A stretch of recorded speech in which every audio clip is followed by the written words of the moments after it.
Philip, my friend, it's good to see you. I know it's been a long time, and we've been trying to do this for, wow, almost what, 6 weeks at this point, and schedules Yeah, just, yeah, exactly. Yeah, schedule's not lining up. We think it's gonna work, and then it won't work, and yeah, all sorts of stuff. But yeah, glad to be here, Nate.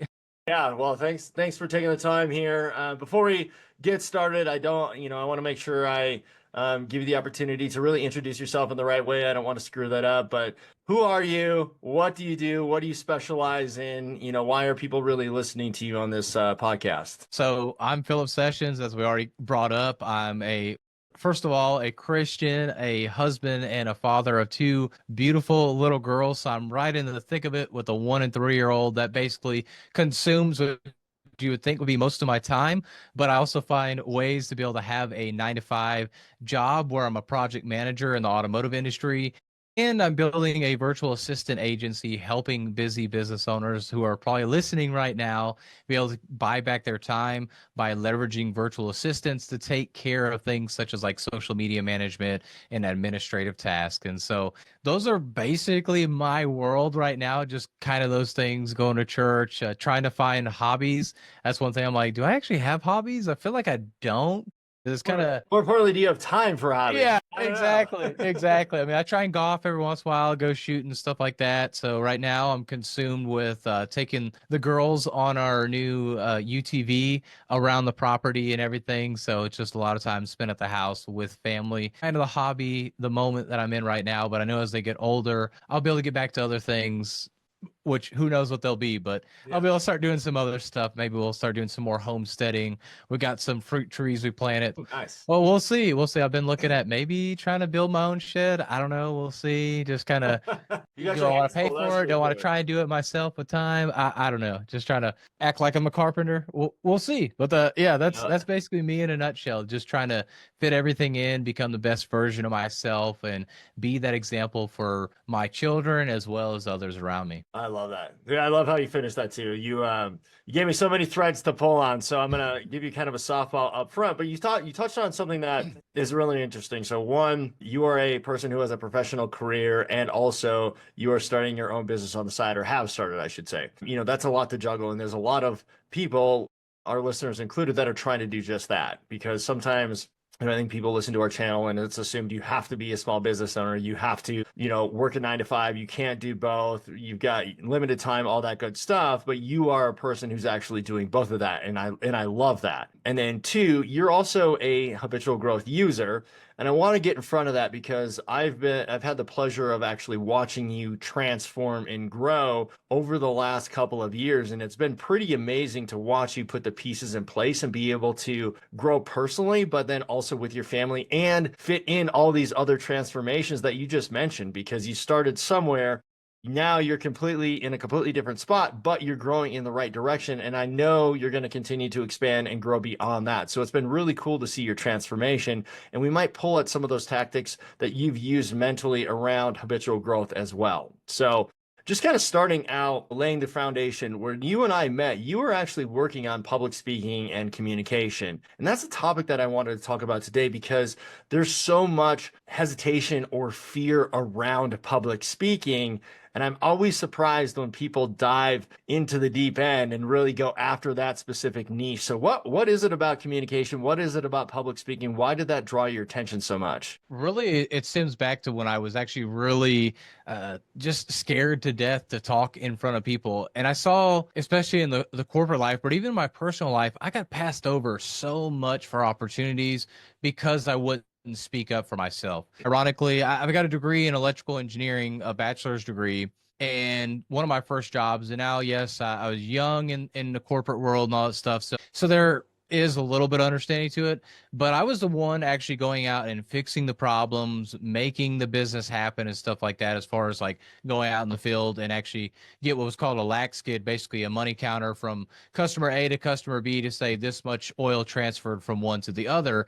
And I was making all these pieces of equipment work. Mhm. Well, then I get called all the time. I'm just that young, dumb engineer. Like, and I'm like, that's kind of ironic. Yes, I'm young. Yes, I'm an engineer, but how's an engineer dumb? And Yeah. yet I got called that all the time. And all these people had masters, EAs. Yes, they had the engineering degree as well, but they didn't understand what I knew. And I couldn't understand how to make that make it click for them to understand and express my feelings, my opinions, to be able to show like, hey, I'm actually not young and dumb. Yeah. I actually know what I'm talking about, and I can actually benefit the company. And so I really found that communication was that thing that I was lacking. And so as I learned how to communicate better and speak up for myself and not get talked down to, I wanted to then turn around and help other people with that same thing. And Yeah. so that's really where it started from and got my interest to do that, as well as I had an opportunity actually at BMW Manufacturing to go into a leadership and transformation role, helping out the HR department with training development. And they stuck me in on presentation skills. So kind of all paired together to say, BMW sees this need. I saw that need for myself. There's clearly some need out there in the market. I've got the entrepreneurial endeavor. Let's give it a shot. Interesting. I love that.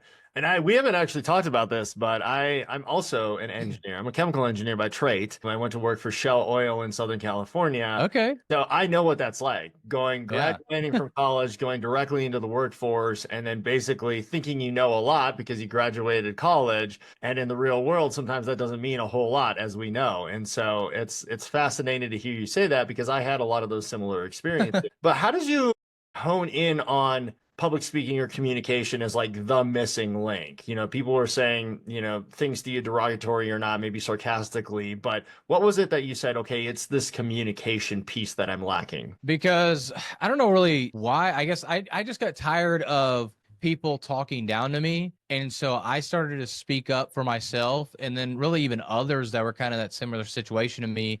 And I just saw a shift. Now, I think age also played a factor into this as well. As I got older, now I became less dumb just by age and I guess wisdom from that. But I noticed the difference of how people treated me based on just the way that I communicated and handled myself. And so that's where that link really came in. So really started as a desire to not be talked down to anymore. But as I started seeing that not happening anymore, and people actually coming to me for solutions and their problems, or even to step up for them on their behalf and everything, I realized there's so much power behind this. And then combine that with my kind of entrepreneurial journey, self-development journey, where I saw these speakers on stage and the impact that they created by speaking as one person to thousands of people instead of one-on-one. I realized that public speaking was the way that I could start to really help impact people and change the masses, not just individuals on a massive level instead of just a one-on-one level. Yeah. Yeah, that's really interesting. I love that story because, again, just creating similarities here, maybe a different scenario if this helps anybody. For me, I didn't necessarily have the comments that were made to me about not being able to communicate, but one of the things that I realized when I started my own entrepreneurship journey is I got into selling. And I'm just not a salesperson. As an engineer, that's a really hard, line to cross sometimes for a lot of introverts, a lot of We're engineers. too logical, man. Yeah. We're too logical.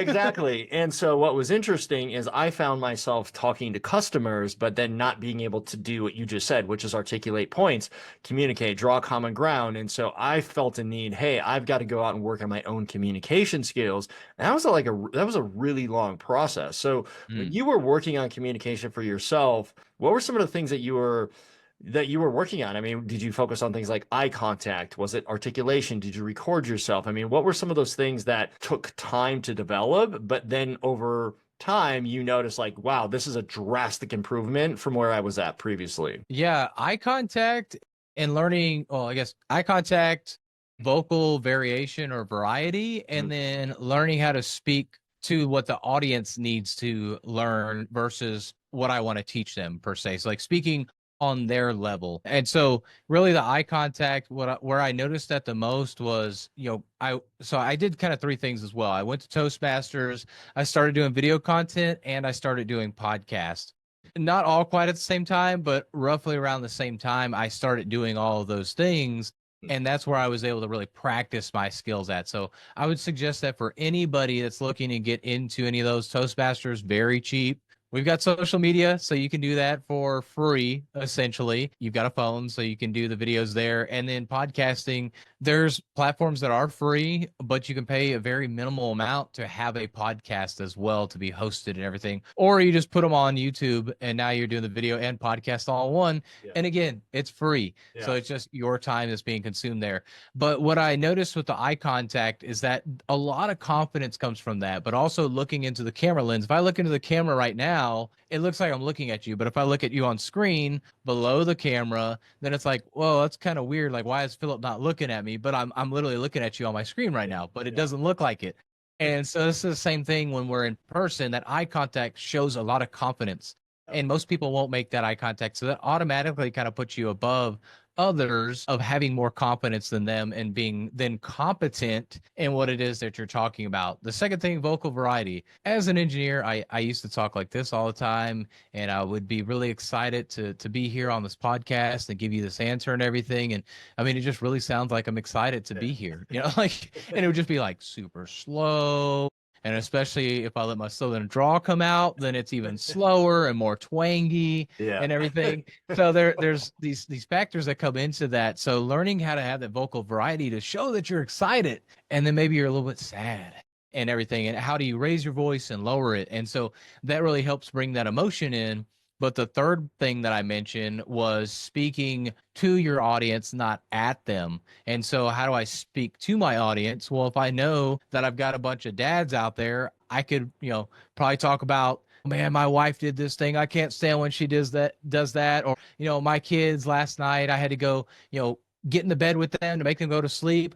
And I could talk about these specific things. And now all of a sudden that resonates with that dad, but it's not going to resonate necessarily with the mom, not completely. The child one, yes. But if I talk about, complaining about my wife, she's probably going to be pissed off and she's not going to like me, but I've probably related a lot with the dad and everything. And so we need to learn how our audience thinks, who our audience is, their backgrounds, and have stories and things that relate to them. Because you can educate somebody all day long, tell them facts and figures. 2 + 2 is 4. Well, I don't care. That means nothing to me. But if I give you a story about why knowing addition is so important, then you're going to understand it and want to learn. And so those are like the 3 things that I found to be very beneficial to help with communication. So I'd say start with those 3, along with the 3 things I said as far as actually practicing. That's great. I love that. Well, you beat me to that question at the end. I always like to leave listeners with that. So we're going to leave it tucked into the middle and make sure that I guess that's number 4. Know where your audience is trying to go. Right. That's right. I love that. What is it? You've worked with a lot of clients around communication and public speaking. So have you been able to uncover, certain specific reasons why people have such a fear of public speaking, beyond just the general embarrassment? Is there underlying conversations or concerns that continuously bubble up as you've coached people along the way? I found that it's really the ego that gets in the way. So yes, I guess your ego gets hit when you get embarrassed and stuff, but really your ego is what gets in the way overall, because you're so worried about what's somebody going to think about me? Am I going to look stupid? Am I going to share the right information? Is somebody going to prove me wrong? There's all these things, but it's me. It's all about me. But what I found is, as I communicate and as I learn about a topic, in this case, public speaking or whatever it may be, you're truly the expert. And the thing that you know about is, and because you're also thinking like, oh crap, man, I know a ton about public speaking. What should I talk about? Okay, well, let me talk about like the super nuanced thing about making sure, you don't put your hands in your pockets, or that just super like minute things that, yes, they will help you get better. But at the end of the day, most people don't need that super specialized nitty-gritty detail to actually get better. They need the basics, like we talked about. Vocal variety, making eye contact, actually speaking and communicating to the person in the way that they need to be talked to, not the way that you want to be talked to. Those are super basic. And so for me, as the quote unquote expert of public speaking, that's so basic to me. But for other people, that can be life-changing. So as you're speaking in front of people, a lot of times our ego gets in the way and we think we've got to teach something super grandiose and go into like super heavy details, when in fact, the milk, the basic things are what most people need and Yeah. want, and that's going to be enough for them to grow. Another way it's been put, like by a lot of coaches, is you only need to be a couple of steps in front of somebody to teach somebody. You don't have to be. Let's put a number on it. Like, you don't have to have made $10 million in order to finally teach somebody how to make $10. If you made $100, you can teach somebody really to make the $100, but for sure you can help them make $10. Yeah. So you don't have to be as far ahead of somebody as you think in order to communicate and be that public speaker. So really comes back to that ego. That ego gets in the way from allowing people to actually get out of their own way to actually then help people. What have you seen? What's been like that thing that's kind of maybe held you back? I bet you got a podcast story. Like what held you back from really starting a podcast in general? It's a good question. I was listening for some of the things that you were saying, trying to relate for me. And, I come at this from two different angles. So one is my own personal journey, which would be, habitual growth and some of the other businesses I've started. The other is, my time in larger organizations. And as you were speaking, one of the things I was thinking about is I recall very specific meetings where I would look around the room and I would look at who's paying attention, who's talking, who feels comfortable in their skin, who's going to be asking questions. And these are people on my own team. Like, I was a middle manager, I was leading people, and there were very specific people that just had an ease about them because they were comfortable in their own skin. So they would ask all the questions. They would, build, they weren't afraid to speak up. They weren't afraid to be embarrassed or ask silly questions, whatever it was. They just had a sense of like, hey, I'm here to learn. I'm here to be in this moment. And it was very different from the people that were guarded, for lack of a better term, that just wanted to kind of blend in. They didn't want to ask you questions. They didn't want to draw attention to themselves. And I think that latter person is actually the person that has the greatest ego out of those two. Somebody who can just let it fly and is just kind of there of, hey, I'm in this moment. I'm going to ask this question because I'm curious about it. I need the information. I want to learn, is very different than somebody who's, I want to sit in the back. I'm not going to ask any questions. I don't want to be called upon because I don't necessarily care about the material to some degree. And I know there's an array of people that fall way outside of that, but I've always found the confidence level when people don't have an ego always results in the highest growth, the fastest learning, the most productive, et cetera, et cetera. There is just a different trajectory that those people have because they don't have to step around the ego. And going back to answer your specific question, for me, it was quite frankly the embarrassment. You could call it an ego, but it was really hard for me even to go look in a mirror and stare at myself in the eyes. And I know that's pretty common actually, for a lot of people. I think mostly on the male side versus the female side. And quite frankly, I attribute that, right, wrong, or indifferent, to basically like if you're putting on makeup all the time and you're looking in a mirror, like you have that sense of who you are. But a lot of guys don't necessarily look in mirrors at themselves all the time. And I think there's something really interesting about that eye contact and practicing in front of a mirror that people just need to give it a shot to see what it does for them. Yeah, and I know for me, even to this day, I've done probably the past 6 to 8 years, I've been doing video content and stuff, and I'm starting to get more used to it. But even today, still, when I hear, especially my wife's like scrolling TikTok or something, and then all of a sudden a video of me pops up, I'm like, oh, like I just still like cringe a little bit. I'm like, oh, it's so weird. I don't mind doing it and then like sending it, whatever. But when I hear it or hear somebody else like playing my video, I'm like, oh, like, or if I see myself, well, it's kind of weird, but it's whatever. I just keep going. But I still get kind of like weirded out by like seeing myself, like kind of that cringe moment of like, oh, somebody gonna say something. What are they gonna think and everything? So I don't think we ever really lose that at the end of the day. We just kind of get more numb or just don't worry as much. And I like what you mentioned about people in the like the boardroom and stuff that, yeah, it's true. The ones that are willing to speak up tend to have less ego. And we, especially as shy people, we think, oh man, they're so egotistical. They just want to be heard. And there's definitely those people that they'll say anything just to be heard. But most of them are not that egotistical. They just want to have the information. And yeah, I know for me personally, sometimes I'm like, that made absolutely no sense, or there's been no direction actually. So we've talked like, for 15 minutes about the same thing about around the subject, but we never came and said, this is the next step. And so I'm like, okay, so we've talked about this. What's the next step? And then I can like see on people's face, like, thank you for asking, because I didn't want to ask. And so I've kind of gotten to that point, and it really kind of goes to my background of like being passed over for things. And now I'm like, you know what? Who cares? Like, I know other people don't want to ask it. I'll be the stupid one and ask, okay, what's the next step? What are we going to do from here? Yeah. Because somebody needs to bring it up or we're not moving forward. Yeah. So I just bring it up. No, I think it's awesome, and I think it's great. That's a sign of maturity. I think it's a sign of growth, and like you said, experience comes with that. But at some point, people have to realize exactly what you said. Hey, I want more than where I'm at. And if you don't, that's totally fine. That's up to you. Everybody's on their own personal journey. I, as an example, just got to a point where I was like, I need to be better at these things.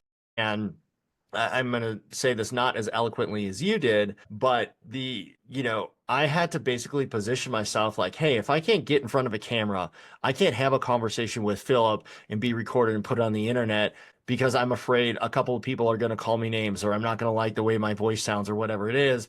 Then that's stopping my future. It's stopping me from getting to this next phase. And I forget who it was, but it's like if you had a $1,000 deal that you could land in 5 days, but you had to practice in front of a mirror, and you can't do that, and you're gonna give up $10,000 because you don't want to take the first couple of steps to speak in front of a mirror. I had to really go to, I don't want to call that extreme, but I had to provide a lot of examples for me to get over that hesitation of the hump.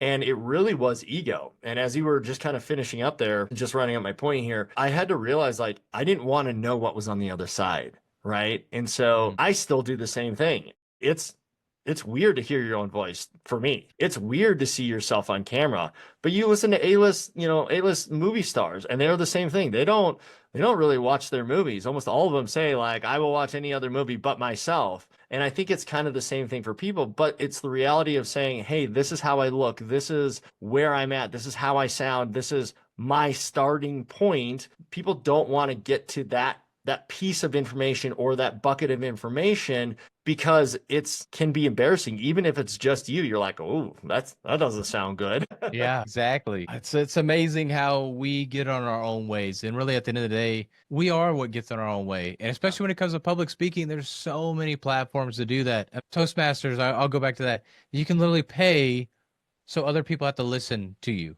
I mean, because you have speaking slots to speak. That's a great Now, way to yeah, put of course you can do the social media, but you only see the view count, maybe some comments here and there, but you're literally paying people to sit there and watch you. And then you can really directly see, do they actually not like me, like what I'm saying, whatever. And did I die at the end of the day? No, I didn't die from speaking. Wow, who would have guessed that? Yeah. My pants didn't fall down, whatever. And so same thing, like try and gamify it, especially if like you're still in that corporate job, or even if you're not, like maybe you're the leader of your own company, take the opportunity to start speaking. I know we've got a same mentor, Andy Frizella, that talks about that. When he first started, he would sit here in front of his team and shaking papers as he's trying to do his speech. And now you look at him, the speech in front of his team, and now you look at him, you're like, dude, no way this guy was nervous. No way at all. Yeah. And you may be saying the same thing about Nate and myself, like, oh, these guys look like they're having a good time. It's easy. It wasn't easy for us at one point, but we kept working on it time and time again, and it got easier over time. Do we still like to do it? Maybe sometimes, not all the time, but we still do it because we know it needs to be done. So just go do it. Just get started, and you're going to get better over time. Yeah, no, 100%. And actually, I was talking with Lisa. We had another video session this morning, and we're talking about this. It's approaching everything you do with purpose and action, and that doesn't mean you know exactly what you're getting yourself into. But when you're practicing, let's say you're starting out, hey, I need to work on my communication. I'm going to go read some books, and I'm going to read, whatever's in those pages, and then I'm going to apply it to my own life. And I'm listening to Philip, and I'm going to go practice in front of a mirror. I'm going to set up a camera where nobody else can see it. It's just going to be me. But in that instant, as soon as I rewatch it, now I have all sorts of information that I didn't have before. I know what my voice sounds like. Am I monotone? Am I talking too slow? Or am I excited? Am I talking too fast, right? How do I look? Am I making eye contact? Can I stand my own eye contact, right?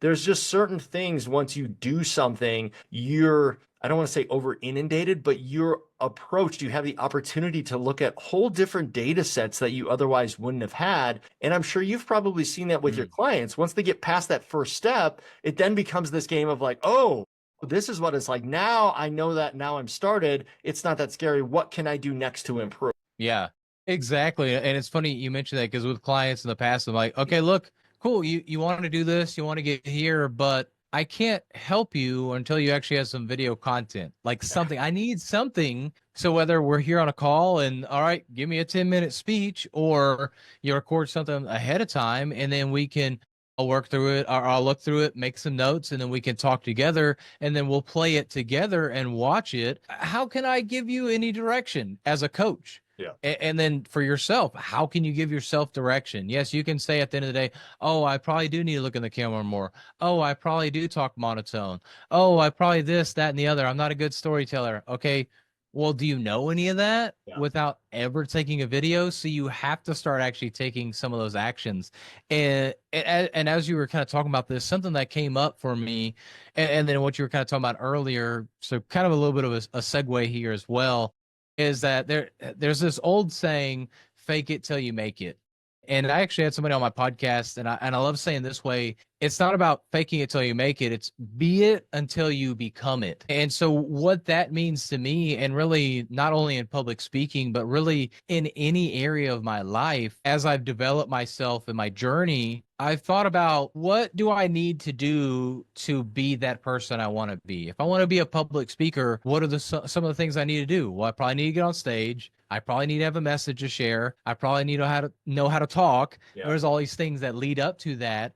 And so I start to build those out. And even with my business, where do I want my business to go? Okay, I want to do this, that, and the other. Okay, so what are some of those things that I need to do, like to get more clients? Okay, I probably need to be on podcasts. I probably need to be making video content. I probably need to be going to networking events. So, okay, am I doing that right now? No? Okay, let's start doing that. And so I start taking those actions. And so this kind of goes into habitual growth a little bit too, just to give a plug there. But if you want to become something, you have to start being it now. You have to start doing the actions of whatever that is.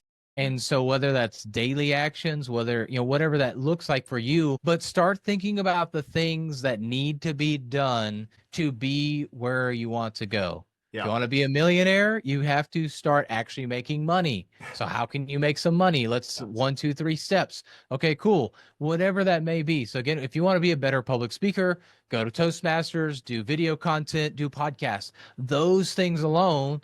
And of course you need to start reviewing after that, but just start with that. Just start recording.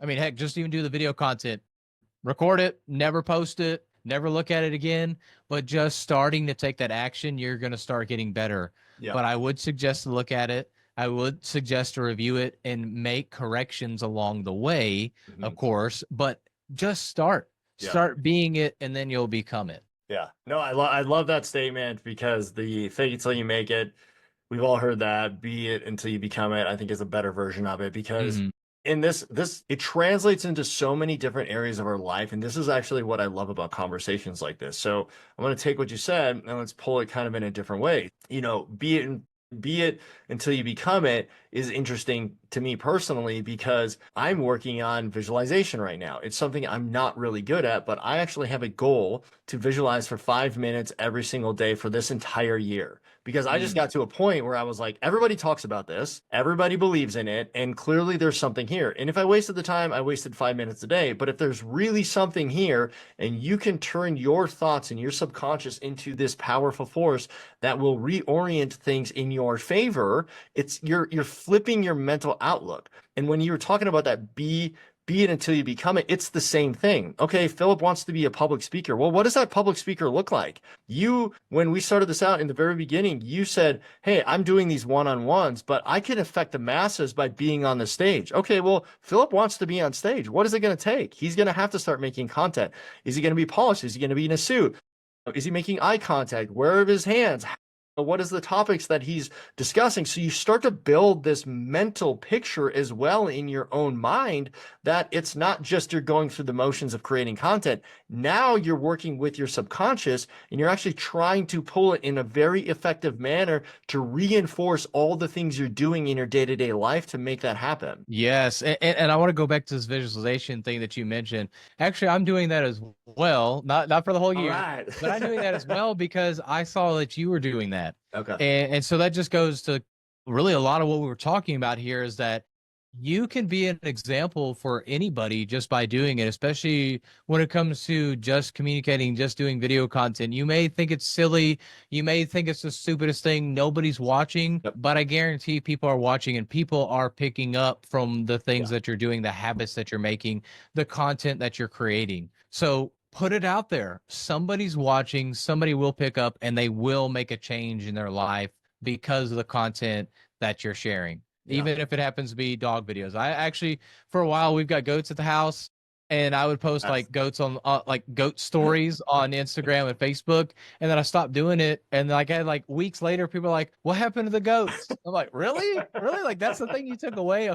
All the motivation? Nah, Yeah. show me the goats." I'm Yeah. like, "Really?" So Yeah, it's just the simple funny. Like stuff. people are watching. We don't think they are, but Mhm. they are watching, and they're learning from us. So you get to decide, especially with social media. While yes, it's a highlight reel at the end of the day of people's lives, it's also a way for you to start to show and reflect the person that you want to become a lot easier. Because Nate doesn't know me from 10 or 15 years ago when I was a shy person. He sees me as the Yeah. the confident, Yeah. eloquent speaker.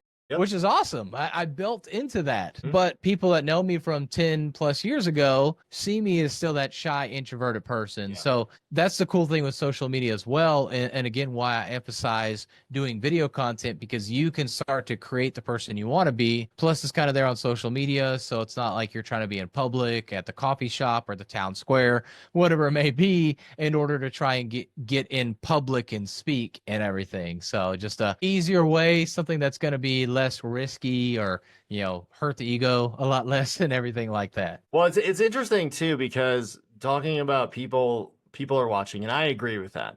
But we also have a lot of listeners that have nothing to do with public speaking. They don't want to. There's no interest. I don't want to go on social media. I have a ton of friends that are not even on social media. I still recommend these same things, and I'd love to hear your thoughts and experiences on taking it from, hey, this public life to, hey, Philip and his wife and his daughters, and how that's everything you're doing is now impacting those relationships, because we can all relate to our personal life and a lot of personal growth. It sounds really to me, it sounds abstract. I'm going to go influence all these people and I'm going to do all these big things. And I think that's really wonderful for a lot of people. But the core relationships are those that are so closest to us. And when you grow personally, when you build these new skill sets, those are the first people to see the difference. And they're also the people that are watching us every single day and wanting to change, and more often than not, actually change with us. So what is that like? What's it doing on this journey for your personal life and your personal relationships behind the scenes? So it kind of goes back to the visualization and stuff, like thinking about where do I want to go? What kind of dad do I want to be? What kind of husband do I want to be? What does that dad and husband do? And then figure out what those kind of tasks are in order to be that. So a good dad, a good husband is not going to be one that's sitting there watching the ball game every single day because there's always some sports game on, not paying attention to my family. I'm not going to be on the phone, whether it be social media or playing a game on my phone, whatever, all the time. I'm going to be trying to spend time with them. I'm going to be trying to go outside, doing activities with them. That's going to make a better dad. I'm not going to say that's the best dad or best example, but that I would say being involved with them is a lot better than not and everything. So just figuring out what I think would be a good dad, and then looking at it and seeing, okay, are they actually more happy now? Am I happy as well? It's not just about their happiness, but my happiness also. And then assessing that. So like we talk about the videos, you got to assess as well. So you start taking these actions and assess, am I happier? Is my family happier? Yes. Okay, keep doing it. No, okay, let's change things up a little bit and continue to do that. So really, again, thinking about where you're trying to go and then really reverse engineering it into actionable steps that you can take every day. And it does seem silly, and in the moment seems like, okay, I'm gonna write down, I'm gonna do something nice for my wife today, or every Thursday is date night. Okay, well, yeah, like on paper, like, oh, I'm gonna put in my calendar stuff, like that seems like, really, you can't just be spontaneous. And how is that genuine? But it is genuine. You made the plan in that moment. It's kind of like your finances. You plan for how much you're going to budget and save. And in the moment that you did that, you set yourself up for success versus, "Oh, we'll save when we save. Like, we'll figure it out." That's really not being genuine. That's actually not being good with your money. And the same thing with your relationship. It's not good. And so I would strongly recommend, whether relationship or whatever it is, finding a plan of action and working to that plan. Especially as men out there, as husbands, your wife wants somebody dependable. If you're every once in a while bringing home flowers, doing a nice thing here and there, well, yes, it's kind of nice in the moment, but if it ends up being that every time it's because you're in the doghouse, she's going to recognize that all you're doing is to get out of the doghouse, or you're trying to, get something else, be a little sweet to get something in return, instead of trying to be just that good husband. So set that intention ahead of time, set up a plan of action that you want to do, because this is the person you want to be, and the person you want to be for that person as well. And so that's why I'd say find where you're trying to go and set up an action plan. Even though, yeah, you put the date night every Thursday in the calendar with your wife, like, I can't believe you scheduled time with her. It does seem counterintuitive, but that's actually more intentional than trying to remember to do it. Because I've been there where I'm like, oh, I'll try and get her flowers once a month, and I don't put it down. And then what happens? Maybe every couple of months I get her some, and like, oh, I forgot again. And now again, I'm not dependable. She's not seeing that same consistency. She knows I love her, but if I don't tell her I love her all the time, she's eventually going to wonder, does Philip even love me anymore? But that's how we treat all these things in our life. Anything that we want to do, relationships, whatever, we treat it like we can kind of just do it when we want to, when that's not how anything works. So we have to be intentional and be consistent in our actions. No, agreed. And I do a lot of the same thing. I schedule things, but I use it as my backstop, right? So we have a 2025 goal where we go on a date once a month. I mean, with three little kids and businesses, it's hard for us to go out more. Plenty of time. But we're supposed to go out next week. If we can pull it into this week because we found a babysitter or something like that, we can do it a lot faster. Or more aggressively, but now it becomes like, this is my backstop. This is the minimum of what I'm willing to accept in our relationship. The onus is on me to take action to make that happen. So I really love that. And I think, just kind of pulling out one more thread in this, one of the things that I've really learned from public speaking, I think, again, I think a lot about the journey and mental transformation. Once you just start, there are things that you learn unintentionally. And one of the things that I really learned that has impacted my personal life, going back to the intention that you talked about, was when you get in front of a camera and you just speak and you create content. Maybe I had a lot of cobwebs in my brain or something, I don't know, but it became a lot easier in real life, in different relationships, to then speak about and articulate various points versus before. I had to really think it out, right? I had to lay it out. I had to play it. If you're reading something, you might be, like you said about the papers, you're trying to read something on a paper and Andy's all, shaking and whatnot. But when you start to become more comfortable speaking and talking to other people, it's amazing what thoughts come into your mind, and you can start to connect the dots a lot more effectively, at least in my experience. And then that translates to better communication. If I get frustrated with my kids, I might yell at them or something. We might have to have a tough conversation, but it'll then allow me to say, okay, well, they didn't have all this information, so now I need to provide more context so it makes sense to them, right? Versus previously, if I wouldn't have been speaking, I probably wouldn't have given that additional context. So I just found that there's a lot of pathways that were created once I started communicating and speaking out loud, because when you hear your voice and then you connect your thoughts to your voice, they were just unintentional things that I stumbled across where I was like, oh, I can apply that over here, and I can apply it over here in this relationship, in this relationship.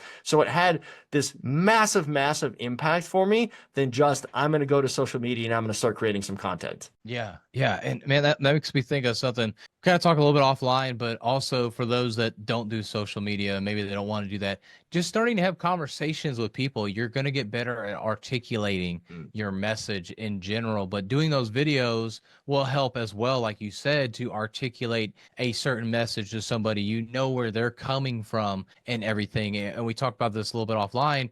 Was what I find the most that happens, and especially in my marriage, but really even in just like work relationships, uncommunicated expectations tend to be the issues that arise. It's never because somebody necessarily did something right or wrong. It's that an unmet expectation arose, but it was never communicated. So, for instance, I'll throw an easy example out there. My wife says to take out the trash. Okay. Well, I was in the middle of doing something. So I finished it up, and maybe it was 30 minutes or an hour later. I go to take out the trash. Now she's pissed off at me. Mhm. I'm taking the trash out. You told me to take trash out. But the problem was her expectation was I told you to take the trash out. That meant stop everything now, go take it out. That's taking the trash out for me. Yeah. But she didn't communicate that. Yeah. But that Yeah. was her expectation. Yeah. And so that's something as well that comes with communication, is learning how to communicate that expectation. And if people aren't doing it, like in the future, something I could do, and now that I've learned, let's say that the same example, okay, well, like, hey, Brooke, I'm finishing up something right now. It'll be about 15 minutes. Is it cool if I take it out then? Or, hey, I'll take it out in 15 minutes when I finish up this thing I'm working on right now. Or she can then come back or say, like, I could ask the question, hey, can I take it out in a little bit, or does it need to be done right now? Oh, I need you to do it right now. Okay, cool. That's the expectation. And I can do it. Or, then we can have a conversation from there. As you start to speak and communicate, you can learn to get around these unmet and uncommunicated expectations. Yeah, I love that example because it applies to so many things, but also you spun it around perfectly at the end. And I'll just say this and we can kind of wind down, but you didn't say, Brooke, you didn't communicate this effectively. You said, Philip needs more information. I can take accountability and I can then ask the next question. She wants me to take the trash out. Hey, is it cool now? Or, can I wait for 30 more minutes because I'm in the middle of something? You took that responsibility and you said, this is how I can change the outcome. I'm going to focus on my communication, what information is being shared. And then hopefully that over time will translate into her maybe doing the same thing later on. Not that that's the end goal, but the goal is you guys have a synchronous, happy, loving marriage, and you don't need to be fighting about trash, right? And you can apply that to any relationship example in the workplace, in business, in a marriage, parent, child, whatever it is. But it's how can I communicate in a more effective manner to get the information I need to make sure everybody's feeling good about whatever topic is at hand? And I think that's really, really important that you took responsibility. So great job on that. Yeah, appreciate it. I mean, yeah, like as well, like if in the workplace, just as another example, somebody's freaking out about something, but as they're asking you for something, it may not be that big of a deal for you, but really in their mind, there's 6 other things that need to happen. And your piece, if it does not start, then the rest of these things won't happen. And now all of a sudden the whole project's off the timeline. But in your mind, you're like, well, this one thing isn't that big of a deal. And so you have to realize where people are coming from as well, or it could be the opposite. So you need to help people understand the whole situation also. So again, those unmet expectations, the unmet or the unknown situation. So take that into account as well as you're having these conversations. Or like, again, it's just easy to have examples of like relationship stuff, but like I could come home completely pissed off, and now I throw it on my wife, but she doesn't understand why. But if I start to explain why I get snippy or whatever, now she understands. It's not her, it's a situation that happened back at work or whatever. So we need to try to understand where people are coming from as well. But that all comes with communicating more and trying to be self-aware and work on your communication skills. Absolutely. Absolutely. Well, there's a million more questions I could fire into your way, but I know we're running out of time. So you've addressed the 3 things, at least 3 things that people can take from this. Is there anything else that we can share with people before we close up here? Just get started. Just get started. That's perfect. And then where can people find you, Phil? You can find me on any social media platform, really. I love to be on Facebook at The Real Philip Sessions, and LinkedIn at Philip Sessions. That's Philip with 1 L. I love this. This is so good. Well, thanks for being here, Philip. I learned a ton. This is actually a way better conversation than I anticipated. So I love the journey that you've been on. And of course, the fact that you're using habitual growth, that means the world to us. But this has been so fun. So thank you for your time. Yeah, thank you. All right. We'll talk soon, bud. Yeah, bye.